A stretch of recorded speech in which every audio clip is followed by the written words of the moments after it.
for New York. And now, this is News for New York.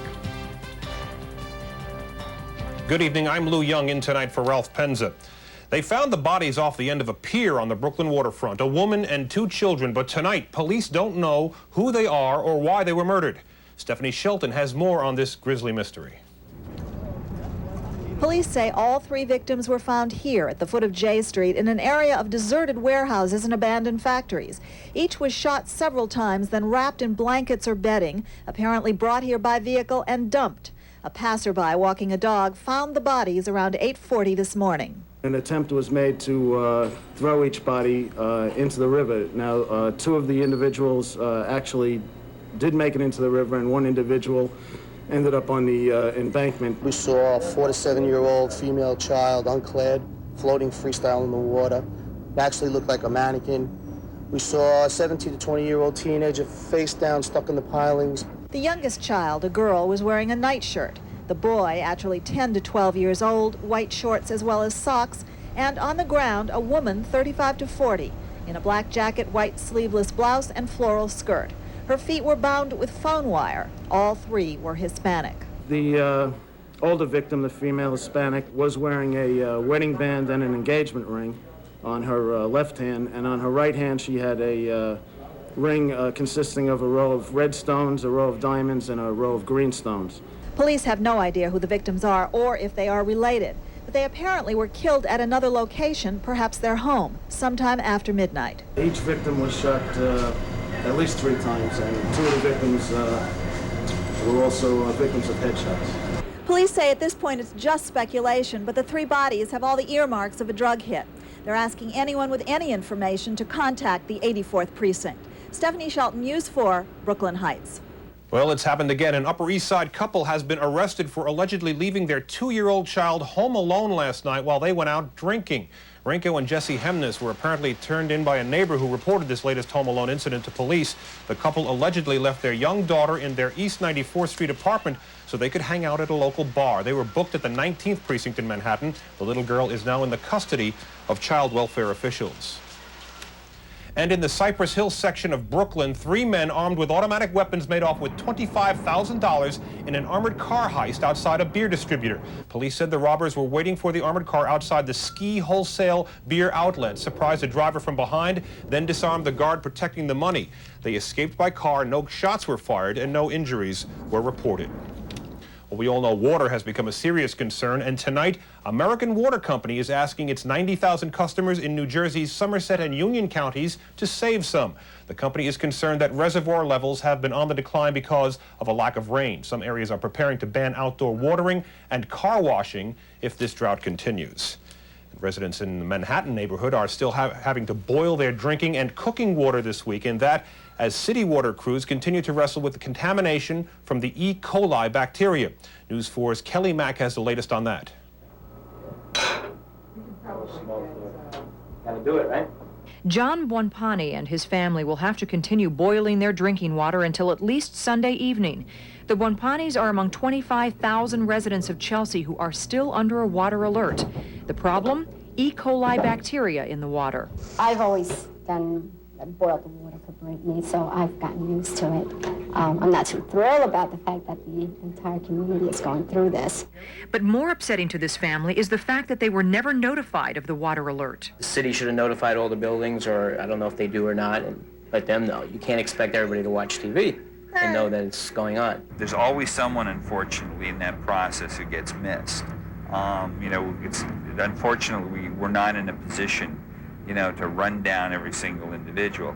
Commissioner Appleton stresses that no illnesses or health problems have been linked to the bacteria in the water. But the question remains, how did the bacteria get there? This water system has 900,000 connections to it, so it's open to not only bacteria, which are ubiquitous, but even E. coli from a variety of sources. Appleton says the bigger question is how the bacteria survived chlorination and other methods of cleaning the water. So far, he has no answers. The city will continue to provide clean water to Chelsea residents through 3 large tankers and 5 smaller units placed around the area. Other people are getting their water from supermarkets. Grocery stores here have been selling lots of bottled H2O, and they're trying to keep up with the demand. We expect to have lots of extra water for a couple days. More, and I got 100 cases coming in today. 100 cases? Yes. The water alert will remain in effect until there are at least 2 consecutive days of clean tests. Now, city officials are hoping that the water alert will be lifted by Sunday evening, but they're not making any promises. In Chelsea, Kelly Mack, News 4, New York. Well, here's some definite good news. Tonight, many in our area gave heed to the advice of the Port Authority by avoiding the Lincoln Tunnel and taking other routes as well as mass transit. Now, this was a scene from WEEHAWKEN this evening. As you can see, the traffic flowed smoothly, even though the southbound tube of the Lincoln Tunnel will be closed until 5 a.m. Monday morning. The Port Authority says it's a long overdue renovation work. Well, still ahead on this edition of News 4 New York tonight, President Clinton tries hard to sell his budget to Capitol Hill. Residents in St. Louis, meanwhile, brace themselves for the worst flooding yet. And the man once thought to be Ivan the Terrible finally gets set to leave Israel. Now, Joe Whitty is in the News 4 Weather Center with a preview of his forecast. Joe. That's right. Month of July has ended with a lot of hot days. What's ahead for the month of August? August's first forecast, first thing, when News 4 New York continues in just a few more moments. There are cars with a Macy's preseason sale. Last chance to save for fall. $54 9 West Casuals now $39.90. $89 Evan Picone pumps now $64.90. $30 Chukka Boots by Keds now $21.90. $72 Easy Spirits now $54.90. $50 Bass Bucks now $39.90. The biggest sale of the year. Macy's preseason sale. Hurry, sale ends tomorrow. We got deals, I'm telling you. Come on down. Who wants noise? It's not exactly what he wanted, but President Clinton is pushing hard to get the current compromise version of his budget through Congress. Tonight, the White House public relations machine is in full swing. In a rare Saturday morning address to tourists in the Rose Garden, the president was in high gear today, pitching a plan which he says would reinvigorate the economy and cost most working families virtually nothing. No working family earning less than $180,000 will pay a penny more in income taxes. That will be a real change from the trickle-down economics of the past dozen years. A major element of the compromise is an increase in the gasoline tax of just a little over 4 cents a gallon. Average families, that is, people with incomes, family incomes above $30,000 and below $180,000, will be asked to pay but one tax, less than a dime a day, or about now $33 a year, in an energy tax devoted entirely to reducing our deficit. Echoing themes from his campaign against George Bush, Clinton pointed the finger at members of Congress, challenging them to pass his plan. It is time for Congress to pass this plan. It is time for Washington to show the courage to change. It is time for the members of Congress to roll back the fog of misinformation that has shrouded this whole debate for the last 5 months. Lawmakers did not agree, however, on how to cut Medicare, and the plan is still expected to fall short of the president's stated goal of $500 billion in deficit reduction. And chances are slim that Republicans will cross party lines and vote in favor of the budget. Senate Majority Leader Bob Dole. The worst feature in this bill is it's retroactive. The taxes have already been going on since January, and when people find that out, they're going to be hot. Now an update on the Great Flood of '93. It's about to get even worse near St. Louis tonight, where more evacuations are being ordered. Earlier today, one of the city's key levees broke, causing even more flooding. Thousands were evacuated voluntarily, but some stayed behind and got stranded as the waters came rushing in. The water was rising at 3 inches an hour. The flooding is also wiping out the spirit of St. Louis Airport, and business owners tried desperately to save their possessions, but not even sandbags could hold back the water. And tonight, a U.S.-sponsored ceasefire is also in effect in southern Lebanon. But it was a much different sight earlier today when Israeli warplanes attacked Iranian-backed guerrilla bases in southern Lebanon. This morning's attacks came after a reported overnight buildup of troops. Today's ceasefire agreement took effect within an hour after Hezbollah guerrillas agreed to stop firing rockets into Israel.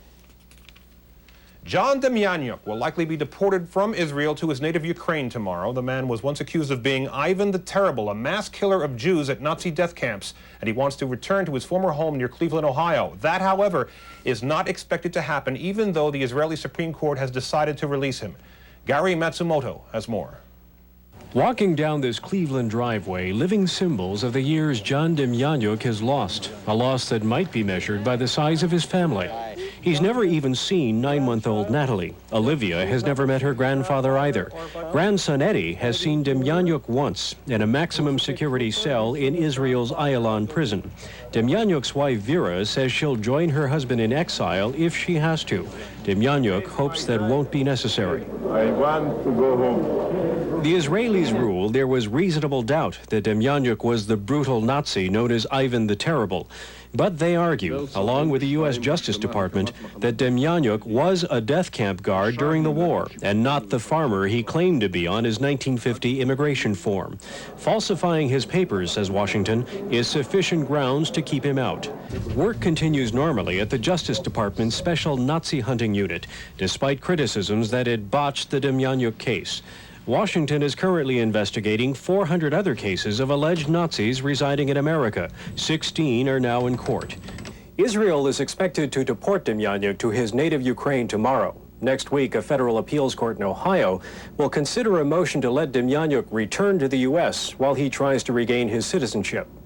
American Jewish leaders say Demjanjuk should not be allowed to return, that he was involved in war crimes for which he has not been tried. If he was not Ivan the Terrible, I would say he's still Ivan the Evil. Wherever Demjanjuk eventually settles, he takes with him one consolation. He escaped the hangman's noose. Gary Matsumoto, News 4 New York. And when News 4 New York at 11 continues, they had a whale of a time in the Bronx today. Wait till you see who dropped by Orchard Beach just in time to make a guest appearance on Today in New York. And yes, that's Donald Trump. Per month. Normally we expect about 4 inches. North Philadelphia and Wrightstown got close to 5 inches of rain, so a big range depending on where you were for the month of July. Here in New York City, 1.7, well short of that too.